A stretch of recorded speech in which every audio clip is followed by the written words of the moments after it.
गिम्हवणे येथे पावसासाठी श्री सिद्धिविनायकाला साकडे, अथर्वशीर्ष आवर्तने व 24 तास जलाभिषेक। राज्यभर पावसाने दडी मारल्याने अनेक भागात पाणी टंचाईची समस्या निर्माण झाली आहे।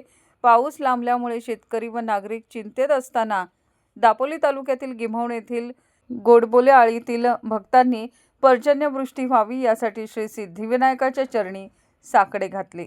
यासाठी भक्तांनी श्री गणपती अथर्वशीर्षाची आवर्तने करत अखंड 24 तास जलाभिषेकाचे अनुष्ठान आयोजित केले होते। शनिवारी सकाळी या धार्मिक विधीला प्रारंभ करण्यात आला। भक्तांच्या उत्स्फूर्त सहभागात विविध धार्मिक कार्यक्रम पार पडले। 1 महिन्याहून अधिक काळ पाऊस लांबणीवर गेल्याने सर्वत्रच चिंतेचे वातावरण आहे।